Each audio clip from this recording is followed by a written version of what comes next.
Hello everybody, welcome to Haiku Talk. I'm your host, Ben Ga, your friendly neighborhood haiku poet, and today we're going to be taking a look at a poem by Tom Clausen from the latest issue of Hedgerow. That's issue 140. The first line of the poem is daybreak, so that means it's that time. Grab yourself a tasty beverage, let's sit back, relax, and haiku.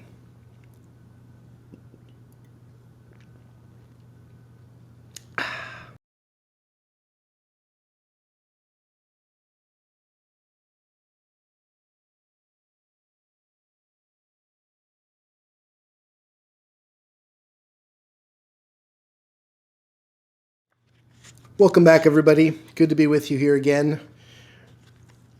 The poem today is a poem that I just can't get out of my head from this episode or this issue. A lot of good poems in this issue, a lot of good potential Haiku Talk candidates.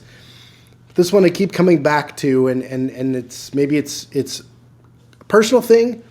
It's also something that could be different depending on what country or environment or part of the world you're from. And so I just thought I'm just going to do this one.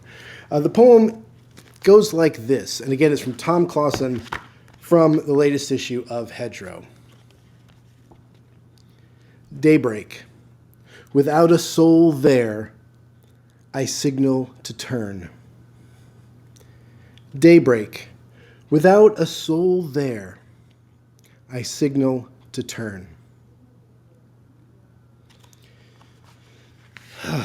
Now this poem,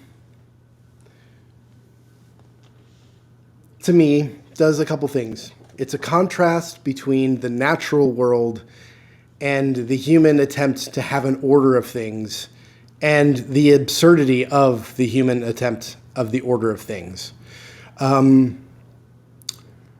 It starts out with the first line of daybreak. Daybreak. Okay. We're in the natural world. We're seeing a sunrise. Daybreak is a sunrise. It's the break of day, the beginning of the day. Put in plain and center in some points where I'm watching the sunrise. I don't know why, don't know where, but that's where I am. The second line goes without a soul there.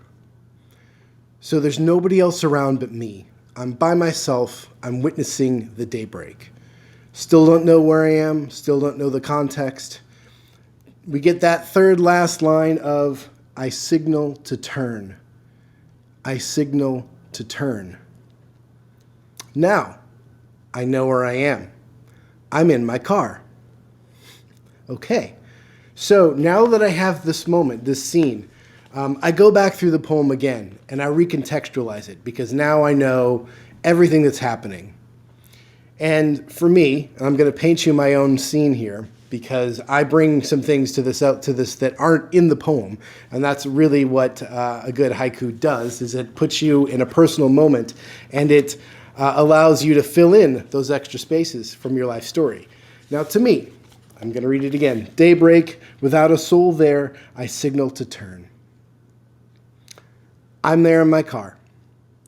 It's in the morning. There's nobody else around. For me, in my story in this poem, I'm on my way to work. Early work day. Now, I'm there early for whatever reason, and I'm going to a stoplight. Now, the stoplight's not in the poem. This is my own story here. I'm at a stoplight, and specifically it's a stoplight that says no turn on red. So I'm wanting to make a right turn.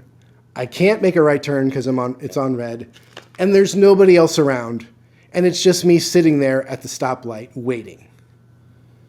Now, this is the absurdity of how human nature tries to put order on things, because sunrise, daybreak, that happens every day regardless. Sun comes up, sun goes down. It's a natural order of things. Nothing we do changes that. Nothing we do influences that. Regardless of global warming and everything, the sun's still going to come up, the sun's still going to go down. Daybreak is still going to happen. What happens, though, is in our little world, our little human world, we put all these rules around things.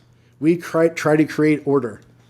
We create traffic lanes. We create cars. We create rules for how people interact on the traffic to facilitate some sense of order, to allow things to occur at a normal gait, at a normal, some sort of regular pattern, to try to streamline things, to try to improve things, to try to make things easier for us to go around to do our human things in our human vehicles. And this happens to me all the time. Well, not all the time, but every time I'm confronted with this situation, I always feel like an idiot.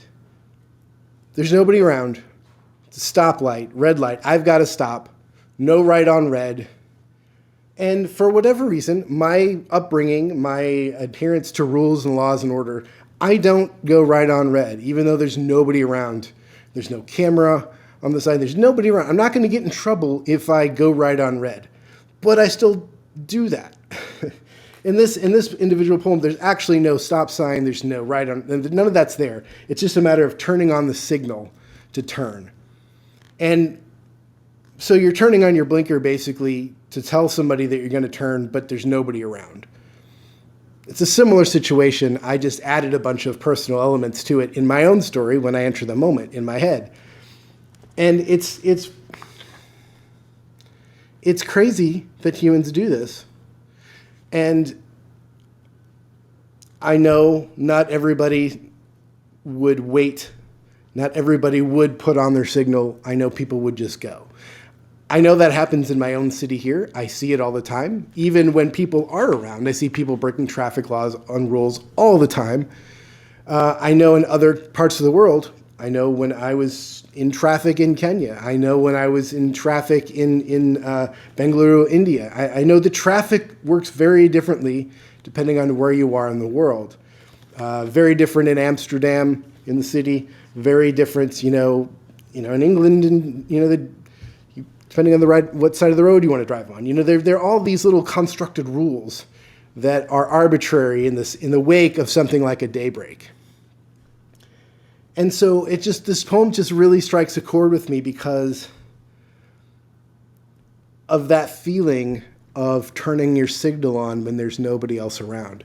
I mean, we do that because it's a habit, because we don't want to get in trouble? I don't know. I'd be curious to know what people's thoughts are about this and if they have a reaction to this poem the same way I did.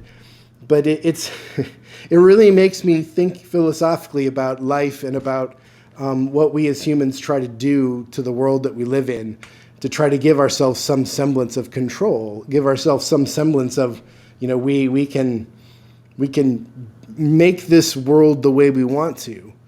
And we do a good job of it in some respects. I mean, we do get along. We do build things. What I'm doing here, sitting in my place, recording this video, putting it on a computer that's going to be uploaded to the internet where you can watch it anywhere in the world. I mean, that's all great. That's all us trying to find ways to control and communicate and do things in the world that, the world just doesn't give you on its own. We create this stuff. We dream it up when we create it. But there are quirky moments like this where it's just, sometimes I'm just like, why? Some things just seem really strange and silly sometimes.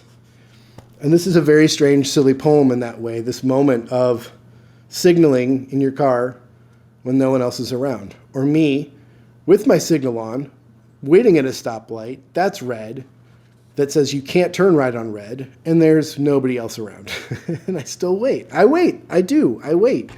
I know I'm not the only one that does that. I'm sure I'm not the only one. But if you're like me, why do you do it? And if you're not like me, I think I know why. You just turn. There's nobody around. So what? Who cares, right? Who cares? Anyway, in the process of going through that, I already kind of broke down the poem line by line to show how it builds off one another and how you get to that third line to give you context and you know what's going on. But the poem does follow the fragment and phrase structure, with the fragment being daybreak and the phrase being, without a soul there, I signal to turn. And this is a haiku because it is, the phrase of the poem, without a soul there, I signal to turn, is definitely all about human nature. It's not a part of the natural world at all.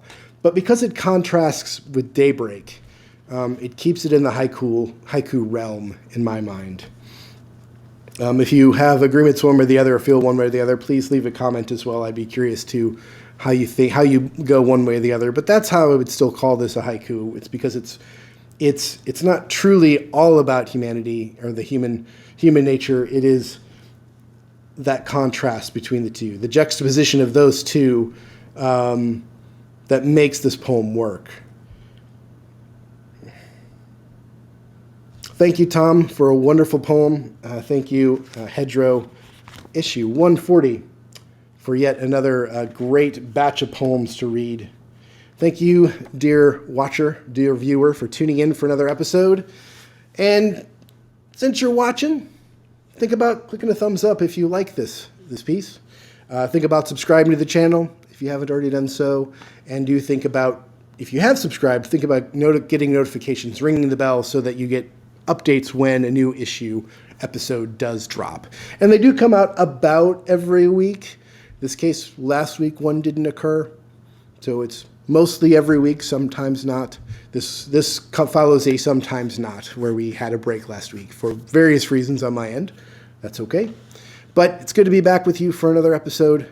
Thank you, as always, for tuning in. I hope you enjoyed the piece. Hope everything's going on with your world.